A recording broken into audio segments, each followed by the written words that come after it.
Emptying of sockaway. Whose responsibility is that? Is it the landlord's responsibility or the tenant's responsibility? Part 1.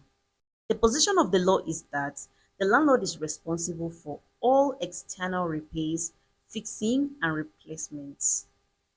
But for sockaway, there is more to it. The repair of the external structure increased the value of the house, understood. But emptying of sockaway is the responsibility of every tenant living and using it at that moment. If the landlord is living in the premises, the landlord must, I repeat, must contribute equally or even more than the tenants to empty the sockaway. But if the landlord is not living in the premises, it is not the duty of the landlord to empty the sockaway at all. It is only on all the tenants occupying the premises. Unless your landlord is a Father Christmas or is just willing to help you out, he can contribute while you people are contributing from a distance. But if he's not living there, it is never his responsibility to empty sockaway for you. The exception to this is that it is only a tenant that has not lived in that house for up to 3 months that is exempted. If a tenant has lived in the house for 3 months, 1 minute, sir, ma, you're contributing to the emptying of the sockaway. Yes, you are not exempted again. But if you are less than 3 months, you will not contribute. You are exempted. For those of you that has been dragging, the landlord will do this, the caretaker will do this, please. It is not like that. What the law says is different from what you think in your head. Emptying of sockaway, part 2. Whose responsibility is that? Is it the landlord or the tenant? We've agreed in part 1 already that it is the responsibility of every tenant living there, and if the landlord is living there also, is also his responsibility. And if the landlord is not living there, you no concern am, unless you just want to do what? Assist his tenants. It is important to note that when it comes to the reconstruction of a collapsed sockaway, it is the sole responsibility of the landlord. If sockaway collapse or if something is wrong with the block work and all that, it is the responsibility of the landlord. Tenants, wash your hand, comot, that one no concern you. Note also that if the chambers has any issue, it is the landlord, solely on the landlord. That one does not concern tenants, so wash your hand off the matter. Also, when there is a pipe blockage from outside, you know how they used to construct pipe. When there is a blockage in anywhere, it is not your business as a tenant. That one concerns the landlord. Unless the pipe blockage is inside your house, anything that is inside the house, it is your responsibility to do that. It will not be your toilet is blocked, you now start calling your landlord to come and do that for you. No, you sort it out. If it is anything that concerns outside, please leave it for your landlord. Anything that concerns the sockaway that is connected, that is from outside, it is for your landlord. Leave it for him. That one does not concern you. Let me say this. Emptying of sockaway is like emptying of waste bin. So please, it is not wholly on one person to do this. It is for people that are living in their premises to contribute and empty the sockaway. So I hope that is being settled. There's no need for you to be carrying one eye like this and be looking at your landlord or your landlady when it comes to emptying of sockaway, or when they call you for that general compound meeting, you'll not be shaking head like this. Please, it is not so. So do well to always live fairly and contribute well in where you are. Fixing of pumping machine. Whose responsibility? Is it the landlord's responsibility or the tenant's responsibility? It is the responsibility of every tenant to contribute and repair.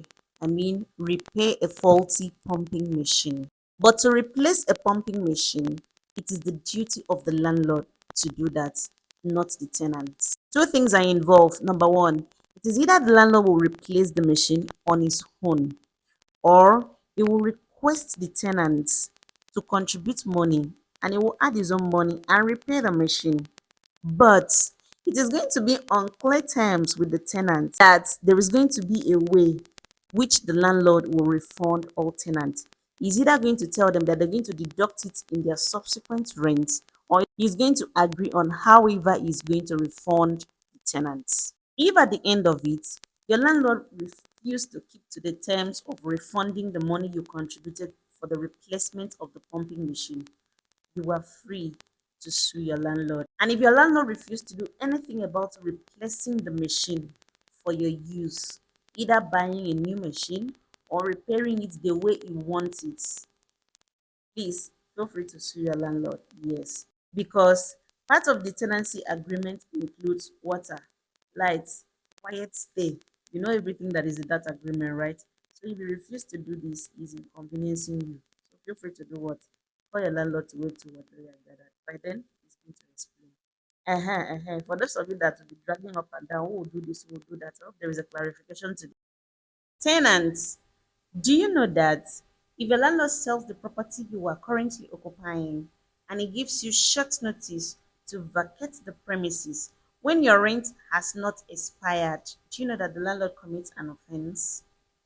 The position of the law with respect to this is that once the landlord sells the property, your tenantship right automatically shifts to the new landlord. So it is now on the new landlord to either allow you to continue staying by collecting subsequent rent after your previous rent must have expired, or he will serve you appropriate notice to vacate the premises.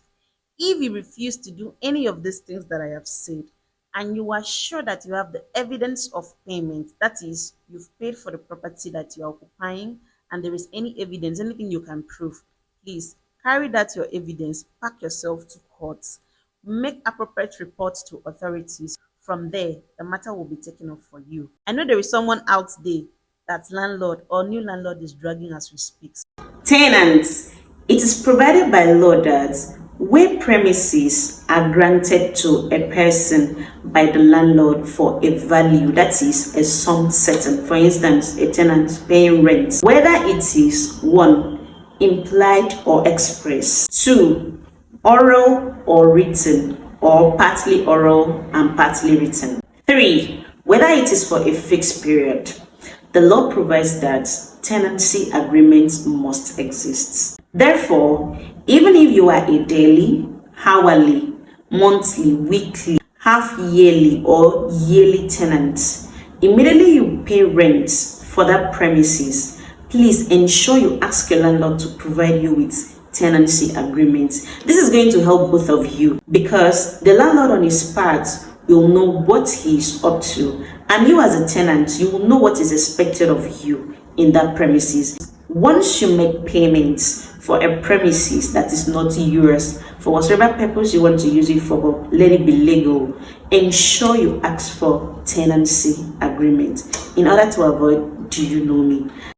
Today, I want to tell you the importance of rent receipts. It is important for landlords to issue rent receipts to their tenants, stating the following. So as a tenant, listen to the type of receipt that your landlord should issue to you. If your receipt does not contain any of these things I'm going to mention, go in there for open it and check again. If it contains or even close to that, because you cannot expect that perfection, but at least the most important things should be in that receipt. So let's go.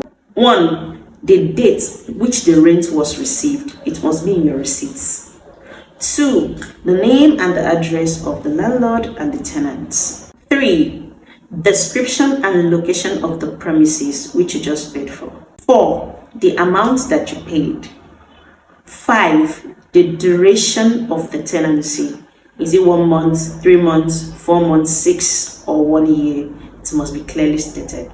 Any landlord or landlady that refuse to issue any of these things that I mentioned, please do well to hold the person at the edge of his agbada and drag him or her very strongly. Tell the person to issue your receipts because it's also going to help you.